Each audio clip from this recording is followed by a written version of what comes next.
Alors, question 55 de la part de Vince qui me dit « Théo, que penses-tu de la théorie triage ?» Bonne continuation. Bon, alors, la théorie triage. Alors, je ne me rappelle plus du nom du Toubib, et je ne sais même pas si c'est un médecin d'ailleurs, mais il y a eu beaucoup de contenu là-dessus, que ça soit à la fois scientifique ou pas d'ailleurs. Je vais vous simplifier parce que je la maîtrise pas, je l'ai vu, mais je la maîtrise pas. Je suis pas un expert là-dedans, hein, je vous le dis tout de suite. En fait, l'idée, c'est que vous savez, à l'intérieur de l'organisme, quand on consomme des aliments, il y a à la fois des nutriments, donc protéines, glucides, lipides, mais il y a également des micronutriments, donc ça va être les vitamines, les minéraux, les oligo-éléments, etc. Et la théorie du triage, c'est que le corps va prendre ce dont il a besoin dans l'urgence.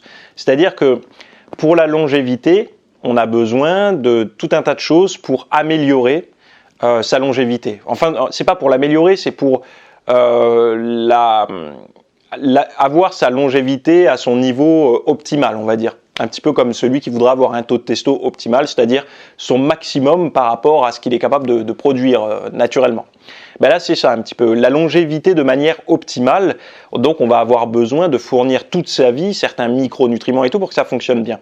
Et en fait, la théorie du triage explique que justement, par un mode de, c'est pas forcément par un mode de vie dégradé ou autre, mais par des carences aiguës sur le moment, c'est-à-dire par exemple vitamine A ou j'en sais rien, vitamine D, l'organisme va récupérer l'intégralité, gérer dans l'urgence en fait. Il va pas économiser pour la longévité, mais il va prendre tout de suite ce dont il a besoin pour corriger les problèmes majeurs. Et en fait, lui, il explique que la problématique, c'est que justement, en gérant l'urgence, on met de côté toute la partie longévité, santé, long terme. Donc on traite le court terme et en fait là je suis en train de faire une vidéo sur ça alors que on me demandait ce que j'en pensais. Mais bon, il faut bien que je vous donne le contexte pour ceux qui savent pas. Bon, vous tapez théorie du triage si vous voulez des infos. Moi je vous ai donné une interprétation qui est la mienne et maintenant je vais vous dire ce que j'en pense. En fait, à mon sens, c'est une théorie de bon sens. En fait, c'est une théorie qui pourrait expliquer le bon sens nutritionnel ou de compléments alimentaires. Derrière cette théorie, il y a quand même une mise en avant d'une supplémentation. C'est-à-dire que on parle notamment du magnésium, on parle, je ne sais plus quelle vitamine, il y a certaines vitamines antioxydantes, de puissants antioxydants dont on parle dans cette théorie. Donc du coup, à l'arrière de cette théorie, il y a, je ne vais pas dire de la vente de compléments alimentaires, mais en tout cas de la recommandation de consommation de compléments alimentaires. Il faut bien partir du principe que beaucoup de personnes se disent quand ils mangent sainement, à quoi bon consommer des compléments alimentaires, je mange déjà sainement et tout. Dites-vous bien une chose, c'est que ce genre de théorie, ce genre de discours, etc., que vous avez par ce genre de médecin-là, elle est pour des personnes du quotidien. Faites attention, et on a tous tendance à être comme ça quand on fait partie d'un petit univers. Dans le monde de la bagnole, c'est comme ça, dans le monde de l'informatique, c'est comme ça, dans le monde du jeu vidéo, c'est comme ça, et dans le monde du fitness, c'est comme ça aussi. C'est-à-dire qu'on a tendance à penser que notre quotidien, au fur et à mesure des années, est plus ou moins le quotidien de tout le monde, ce qui n'est pas vrai. Donc du coup, là, par rapport à ça, la théorie du triage, où il faudrait consommer parfois des compléments alimentaires pour justement éviter qu'il y ait cette consommation aiguë pour traiter des pathologies ou des manques sur le moment et on va dire de délaisser un petit peu les besoins long terme. C'est beaucoup pour les gens du quotidien. Les gens du quotidien qui ont un mode de vie classique, c'est-à-dire regardez autour de vous. Le meilleur moyen de voir le quotidien, c'est se caler à une terrasse de café, vous servez un bon petit café ou je sais pas, un thé glacé, j'en sais rien ce que vous buvez, et observez. Moi j'adore faire cet exercice. Je sais pas, j'aime bien observer les gens comme ça et je me rends compte de la réalité. C'est-à-dire que on voit ce qui peut se passer sur les réseaux sociaux et on voit la réalité du terrain. La réalité du terrain, c'est quoi ? C'est que vous verrez très peu de gens musclés. Les peu que vous allez voir, c'est des gens qui ne sont pas en forme, je veux dire, en tout cas ma notion de forme dans mon logiciel à moi, donc dans ma représentation, c'est de pas être bodybuilder, parce qu'on sait que bodybuilder, bah, c'est compliqué, on ajoute beaucoup de poids sur sa carcasse, c'est pas forcément bon pour la santé. C'est pas non plus être trop maigre, donc c'est pas tout ce qui va être la maigreur extrême. Ça va être un physique qui va être athlétique et dépourvu d'excès de graisse. Donc là, déjà, des gens comme ça, on en voit très peu. Et quand je dis très peu, c'est très très peu, à tel point que même quand on va en salle de sport, on les voit peu, ces gens-là.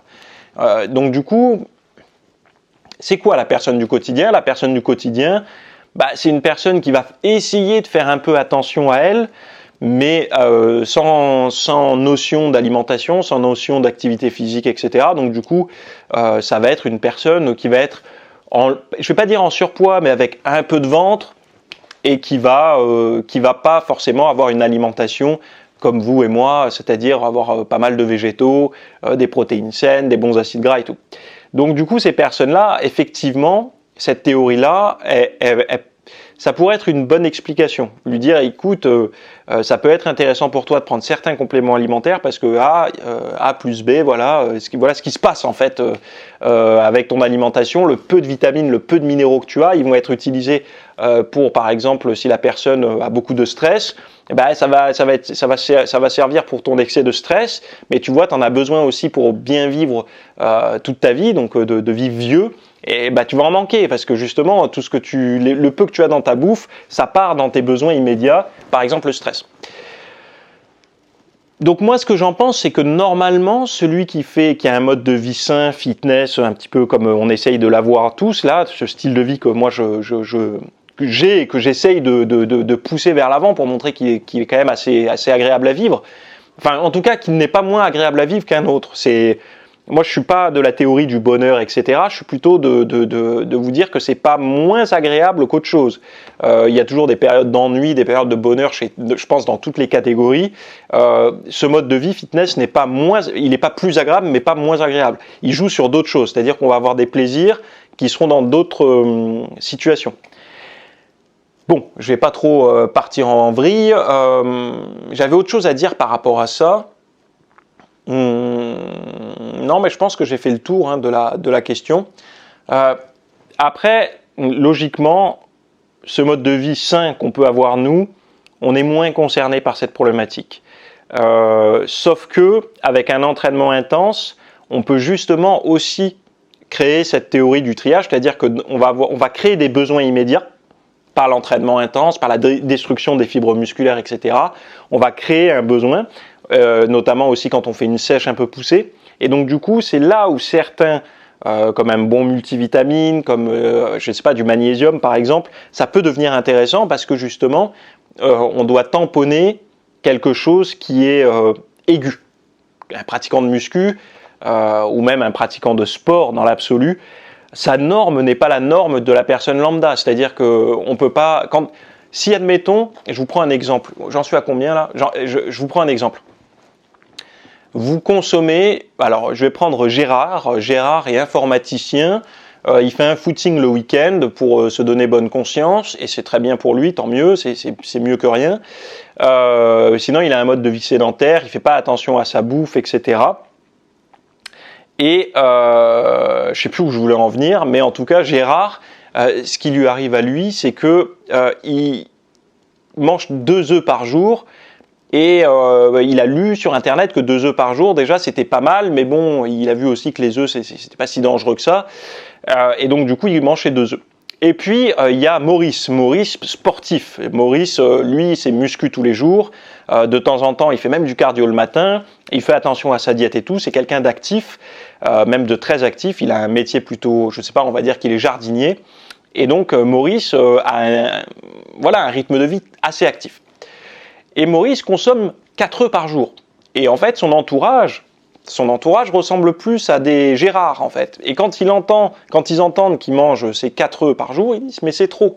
Mais en fait, on ne peut pas dire que c'est trop, parce que dire que c'est trop, ce serait prendre Gérard et prendre un équivalent de Gérard et dire il y en a un qui en mange 2, l'autre qui en mange 4, des œufs. Mais là, en fait, la norme a changé. C'est-à-dire que c'est des courbes qui se suivent. C'est-à-dire qu'une personne sédentaire qui mange comme ça, le sportif, il peut être là. Beaucoup de personnes essayent de faire aux gens du sport, mais sans équilibrer la diète à côté. Et la norme du sportif n'est pas la norme, que ce soit en protéines, en graisses, en glucides, en tout. C'est pas la norme de l'autre. Et c'est là, en fait, où beaucoup de personnes se perdent parce qu'ils vont lire des articles, lire des théories, lire des recommandations qui sont faites pour le grand public. Et ces recommandations ont été basées sur des données du grand public, c'est-à-dire avec une alimentation très industrialisée, avec un manque d'activité physique, etc. Donc du coup, les recommandations de santé vont aller pour ces gens-là. Et les sportifs vont essayer de s'en inspirer de ça. Et ça, c'est là où il y a la problématique. Parce que ça va faire des sportifs qui ne mangent pas assez de protéines, ça va faire des sportifs qui vont être contre les compléments alimentaires, ça va être des sportifs qui vont, je ne sais pas moi, croire que manger 2 œufs par jour, ils vont choper du cholestérol. Enfin, et c'est là en fait où il y a beaucoup de problématiques, il y a beaucoup de combats, il y a beaucoup de guéguerres. Et nous, le monde du fitness, on est très mince par rapport à la population générale, donc on n'aura jamais le dernier mot. Donc au lieu de ça, on apprend, on vient chez moi un petit peu, sans me faire de la pub, de l'autopromotion, je sais, c'est jamais agréable et pas très élégant de faire ça, mais je le fais quand même, de regarder par exemple mes formations VIP. Aujourd'hui, il y a que, enfin je ne vais pas dire qu'il y a que ça, il y a plein d'autres choses, hein, attention, mais c'est un moyen d'apprendre des choses qu'on n'apprendra jamais, ni à l'école de nutrition, de machin, parce qu'il n'y a pas de discipline en fait pour ça. On fait partie d'un monde qui est encore aujourd'hui trop petit. Si vous voyez le BTS diète ou les études de médecine qui débouchent après, si on souhaite prendre une voie plutôt nutrition, on n'apprend pas à comment avoir un six-pack ou comment, je sais pas, avoir les quads complètement striés, etc. On n'apprend pas tout ça. C'est pas comme, enfin, je veux dire, il n'y a pas de raison médicale d'apprendre ça. Nous, c'est une discipline qui n'est pas médicale, qui est esthétique, un petit peu comme un médecin et un chirurgien esthétique, ou un chirurgien, on va dire, pour la santé, je ne sais pas si on peut dire ça comme ça, et un chirurgien esthétique. Ils ont des disciplines qui sont complètement, qui se retrouvent dans un certain sens, mais qui sont quand même grandement opposées, quoi. Donc c'est un petit peu ça, et c'est pour ça que c'est compliqué d'avoir un discours, d'avoir des informations et de pouvoir avoir un débat cohérent quand vous êtes avec des personnes qui ne sont pas de votre monde. Donc voilà, je m'arrête ici pour cette question.